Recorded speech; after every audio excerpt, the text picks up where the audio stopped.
So as the Department of Justice continues to stand back and stand by, the House Select Committee is full speed ahead, moving toward accountability for Trump and company.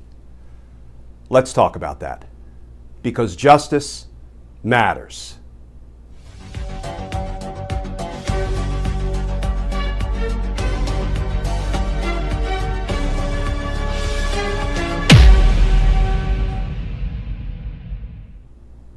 Hey all, Glenn Kirshner here.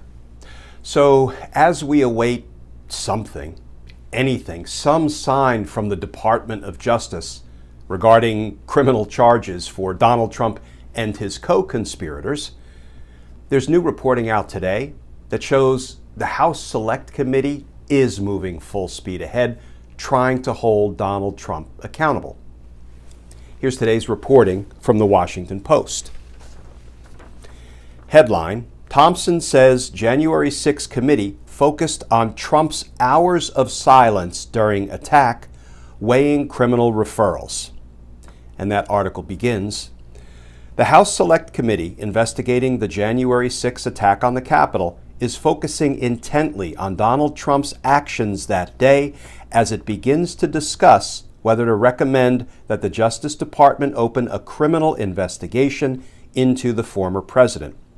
Committee Chairman Benny Thompson said in an interview that of particular interest is why it took so long for him to call on his supporters to stand down, an area of inquiry that includes obtaining several versions of a video Trump reportedly recorded before finally releasing a message 187 minutes after he told his supporters to march on the Capitol during the rally that preceded the attack. Quote, it appears that he tried to do a taping several times, but he, Trump, wouldn't say the right thing, close quote, Thompson said, basing his statement on information the panel has gleaned from interviews with witnesses as well as media reports about that day. He said the president's delayed response to the Capitol attack could be a factor in deciding whether to make a criminal referral, which is when Congress informs the Justice Department it believes a crime has been committed. It would be up to federal prosecutors to decide whether to pursue a charge. Quote, that dereliction of duty causes us real concern, Thompson said. And friends, remember that the message Donald Trump ultimately did send out after watching more than 3 hours of an attack on the People's House, an attack on the U.S. Capitol. 3 hours of Trump's angry mob assaulting police officers and hunting for elected officials. Here is some of that message Donald Trump sent out 3 hours late. A Washington Post investigation found that Trump resisted calls to intervene on January 6th while watching the riot play out on television for 187 minutes before finally releasing a video calling on his supporters to stand down. Here is just some of what Donald Trump said in that message. Quote, I know your pain. I know you're hurt, Trump began. We had an election that was stolen from us. He claimed that he had won in a landslide, and he told his supporters, his angry mob, quote, we love you. You're very special, close quote.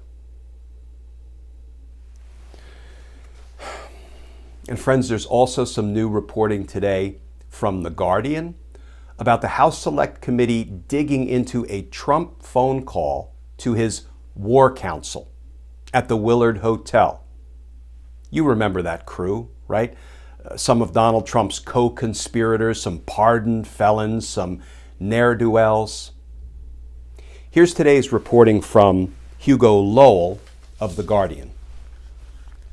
Headline, Capitol panel to investigate Trump call to Willard Hotel in hours before attack.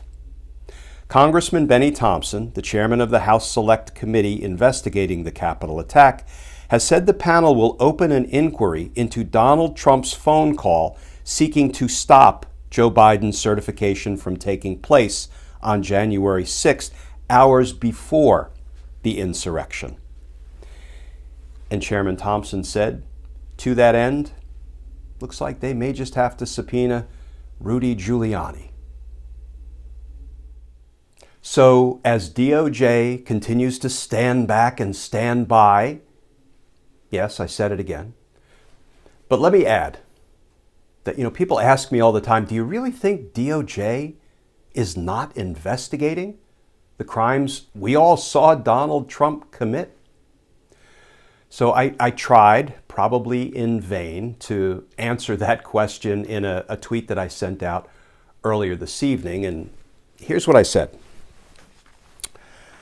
I can't conceive of the DOJ I know ignoring the obvious crimes of Donald Trump and his criminal associates. So how could they not be investigating? Problem is, there seems to be insufficient recognition of the urgency of the moment, of the ongoing, unaddressed danger to our democracy. So let's hope DOJ is, just conducting a super secret vault-like investigation of the crimes of Donald Trump and his criminal associates. Because I mean it when I say I cannot conceive of the DOJ I know, my professional home for nearly quarter of a century, not investigating those crimes. Because justice matters. Friends, as always, thank you for tuning in to these daily Justice Matters videos. If you would like to more formally support our all-volunteer efforts here at Justice Matters, if you'd like to become a member of Team Justice proper, feel free to go over to patreon.com. You can sign up to become a patron. You'll get behind-the-scenes stuff, and I'll send you some Team Justice stickers and a personal handwritten note of thanks. And as always, friends, please stay safe, please stay tuned, and I look forward to talking with you all again tomorrow.